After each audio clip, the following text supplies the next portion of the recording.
It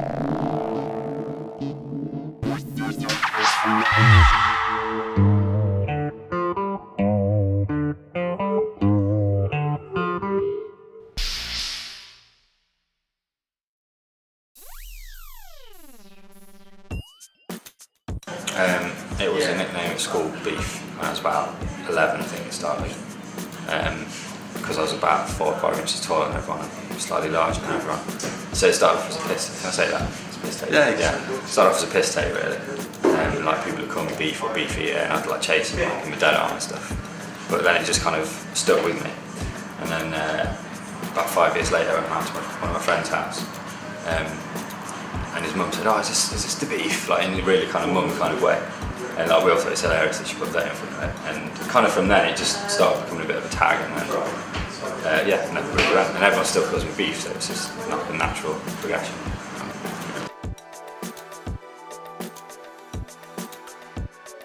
I always try and make it humorous, like whether people find it funny or not, that's not for me to judge. But I like to laugh and kind of draw anything. You know what I mean? The message doesn't always get through.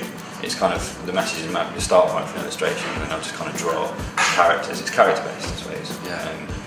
And I love kind of giving animals personification, if that's the right kind of word, and like putting wrong heads on different bodies and things like that. I don't know. It's hard to describe what it is, but yeah, it's quite a natural process from illustration, I suppose. It's quite vibrant at the moment. Like there's people like small kids in Dale, Montana and stuff, which are like well known around the country, and I think that's quite inspirational for a lot of younger people doing. But there's always something going on, whether you hear about it or not, I don't know. But it's always there. Like people are always creating stuff around the city. And I was here for a couple of years, and over those 2 years, initially I didn't really think anything was going on, but you just find out, word of mouth and stuff. It's obviously given everyone a platform, whatever the standard of artwork, to put their own stuff out there, like with blogs and websites and stuff, and sell as well. I mean, there's a lot of naff stuff that sells quite well on websites and stuff. I mean, who am I to say what's naff?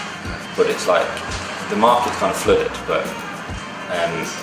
it's not necessarily a bad thing, because I think the internet's really helped me, not get popular because I'm not popular, but people that wouldn't normally see my work would see my work on the internet. And that kind of builds up a head of steam. Like you can get exhibitions and stuff from exposure like that. And the collective I've joined, I probably wouldn't have joined if they hadn't seen my work on the internet, so it is a good thing.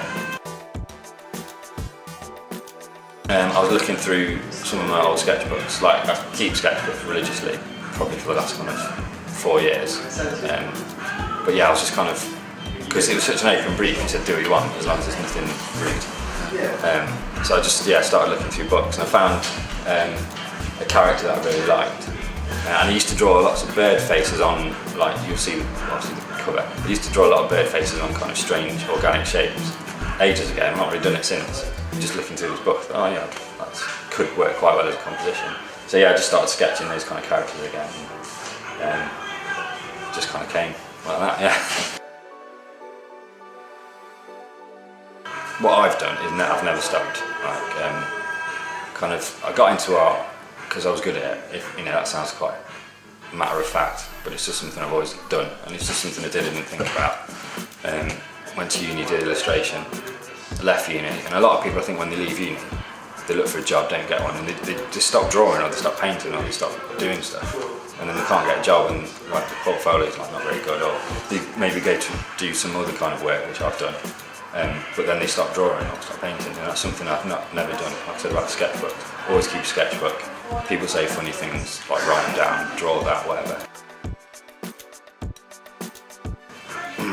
I'd say paint, but I'm getting more into print, and I kind of, like you mentioned earlier, a lot of my work looks kind of print based. It's kind of influenced by the print process, I think. And the limited colours and stuff is quite, it's restrictive, but it obviously helps your creativity. But straight off the cuff, it'd be paint first, I think. I suppose getting the solo show in the Lace Market was like, it was a real kind of sea change in what I was doing before. I'd never had been involved in an exhibition, and then I had a solo show, and I was like, let's get some work done. And then like, because it was at the college, so loads of kids were seeing it and stuff, and getting that feedback was good. And obviously I got that by, I didn't mention, I got that by winning the salon show at the Surface Gallery in Nottingham. And George McDonald from DNA magazine, the editor, he chose my piece of work as the winner, and that's how I got the show. So that's got to be the greatest achievement. It was just probably Gary Taxali, actually. I love his stuff. I don't know if you're aware of his stuff. He does loads of things on antique paper and old kind of bits of paper, like screen printing over it. It's similar to, I mean, I won't say similar to my work because it's amazing, but it's like the old kind of textures and then these like clean lines of his characters. Doesn't always fill the characters in, it's just kind of line work. It's really inspirational.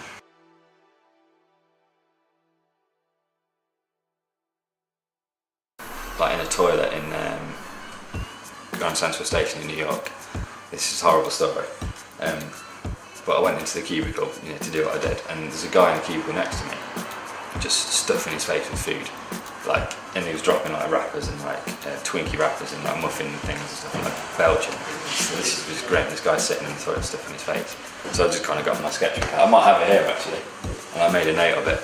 And I thought, this is great. What am I doing? Like sitting in the toilet, almost bad as him. So that's quite obscure, but it wasn't a piece, and it never really made it into a final piece. That one.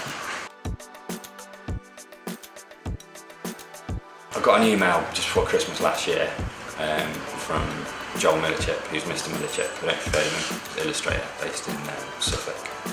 So he's like the daddy of the collective, if you like. He started it all. And he was just kind of, he tried to start collectives in the past via the internet, and they kind of got to a point and then just petered out because no one was really putting the work in. So I think he must have put a lot of research into the guys he wanted, and I think he met all of them apart from me. He just sent me an email saying he just likes my stuff, do you want to get involved? I was like, yeah, because it's like being a part of the collective, it gives you a reason, and it's not an excuse, but a reason to make more work, and you don't want to let other people down and stuff, and you kind of help each other out. So yeah, there's Joel Millichip, Cloud Commission, he's based in Newcastle, Stephen Chan, based in Liverpool, he's an illustrator, Christian James, based in Birmingham, he's another illustrator. Will Scobie, who's down in Brighton, that's another place where I can show. Patrick, who knows Cloud Commission from Newcastle, but he's living in London.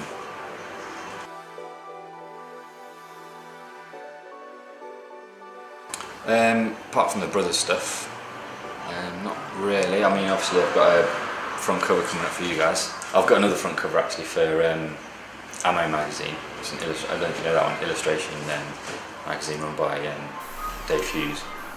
I don't know how much I can say about that because it keeps it under wraps, but that's coming out in October, I think. Actually, yeah, there's Eye Candy Festival in Birmingham in October as well, I think, which Ammo will be launched at, and I think the Brothers are doing something there as well. I forgot about that. So yeah, just watch this space really.